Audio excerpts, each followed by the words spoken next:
Hello friends, welcome back to Hickston's family.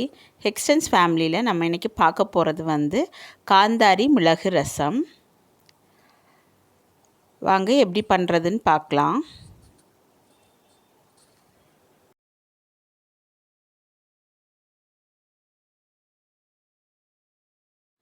இந்த ரசம் பண்றதுக்கு 4 லேந்து 5 பல்லு பூண்டு எடுத்துக்கலாம்.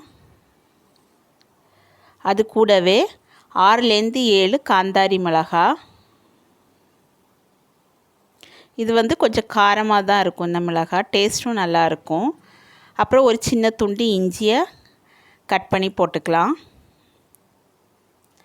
இப்போது இந்த மூணையும் சேர்த்து நல்லா நசுக்கி எடுத்துக்கலாம். நசுக்கி எடுத்து ஒரு பாத்திரத்தில் மாற்றி வச்சுக்கலாம்.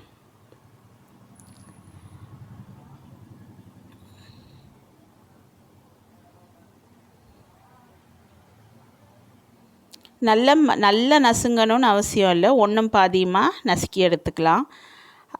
2 பழுத்த தக்காளி எடுத்துக்கோங்க. அதையுமே இந்த கல்லில் போட்டு லைட்டாக மசிச்சு எடுத்துக்கலாம். ரொம்ப போட்டு இடிக்க முடியாது, ஏன்னா அதுலேருந்து தண்ணி வெளியே வரும். இல்லைன்னா நீங்கள் கையால் கூட நீங்கள் மசிச்சு எடுத்துக்கலாம். லைட்டாக இடிச்சிட்டு அதையுமே ஒரு பாத்திரத்தில் மாற்றி வச்சுக்கலாம்.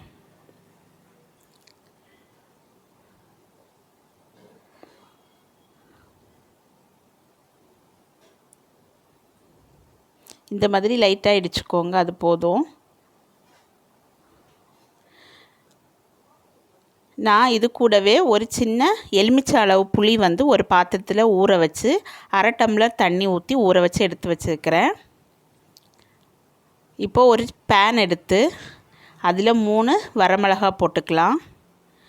1 டீஸ்பூன் மல்லி போட்டுக்கலாம், முழுசான மல்லி. 1/2 டீஸ்பூன் ஜீரகம், அப்புறம் 1 டீஸ்பூன் மிளகு. இது எல்லாத்தையும் போட்டு நல்லா ரோஸ்ட் பண்ணி எடுத்துக்கலாம், வறுத்து எடுத்துக்கலாம். எண்ணெயெல்லாம் சேர்க்காமல் லைட்டாக வறுத்து எடுத்துட்டு அதை இப்போ ஒரு சின்ன மிக்ஸி ஜாரில் மாற்றிக்கலாம். மாற்றி இதை வந்து நல்லா குறைன்னு அரைச்சி எடுத்துகிட்டு வந்துக்கலாம்.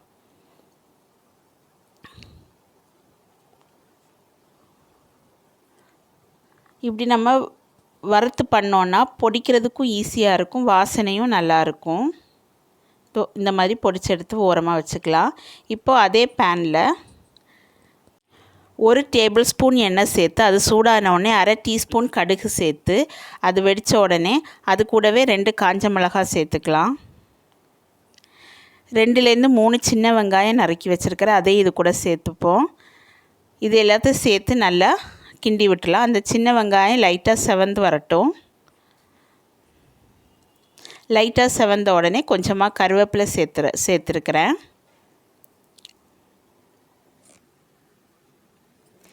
இப்போ கருவேப்பிலையும் சேர்த்துட்டு நம்ம நசுக்கி வச்சுருக்குறோம்ல அந்த இஞ்சி பூண்டு காந்தாரி மிளகு அது எல்லாத்தையும் நசுக்கின அந்த பேஸ்ட்டை இதில் போட்டு லைட்டாக கிண்டி விட்டுடலாம். இதையுமே 1 நிமிஷம் கிண்டிட்டு அதுக்கப்புறம் இது கூடவே நம்ம பொடிச்சு வச்சுருக்கிற பொடியையும் சேர்த்துக்கலாம்.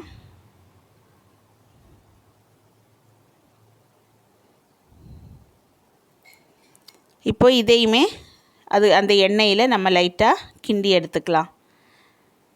அதுக்கப்புறம் நம்ம நசுக்கி வச்சுருக்கிற தக்காளி 2 தக்காளி நசுக்கி வச்சுருக்கிறோம்ல அதையும் இது கூட சேர்த்து விட்டுறலாம்.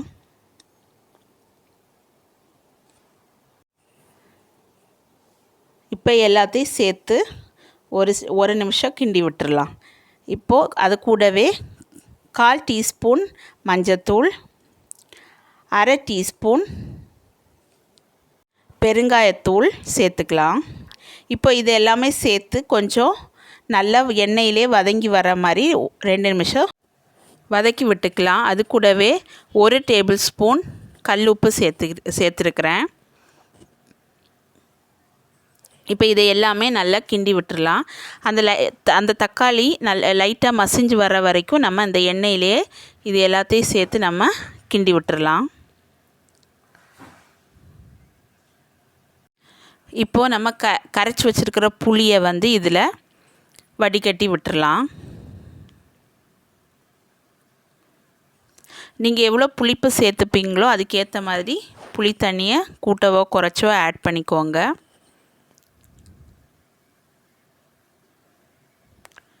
இப்போது இந்த புளி தண்ணியோட பச்சை வாசனை போகிறதுக்காக அது கொதிக்கட்டும். கொதிக்கிற வரைக்கும் வெயிட் பண்ணலாம்.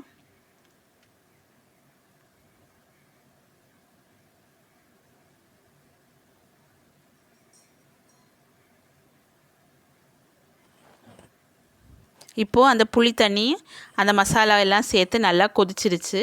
இப்போ இதில் நம்ம தண்ணி ஆட் பண்ணலாம். தண்ணியுமே நீங்கள் எவ்வளோ தேவையோ அதுக்கேற்ற மாதிரி ஆட் பண்ணிக்கோங்க. நான் 3லேருந்து 4 கப்பு தண்ணி ஆட் பண்ணியிருக்கிறேன். இதில் நம்ம தண்ணி எத்தனை டம்ளர் ஆட் பண்ணுறோமோ அதுக்கேற்ற மாதிரி நம்ம புளி தண்ணியும் ஆட் பண்ணணும்.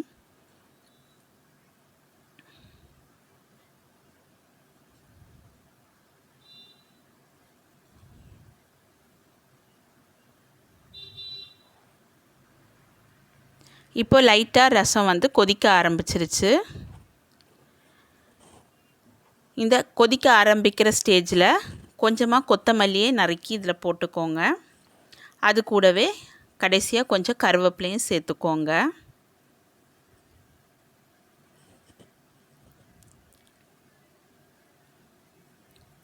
அவ்வளோதான், காந்தாரி மிளகு ரசம் ரெடி ஆயிடுச்சு.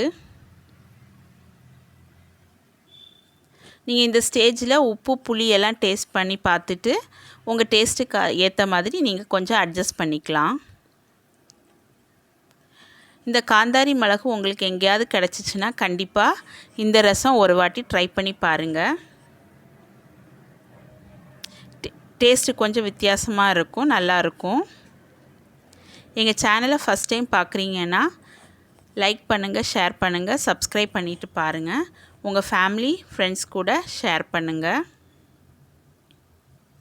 இந்த வீடியோ பிடிச்சிருந்ததுன்னா உங்கள் ஃபீட்பேக்கை கமெண்ட் பாக்ஸில் சொல்லுங்கள். தேங்க்யூ ஃபார் வாட்சிங்.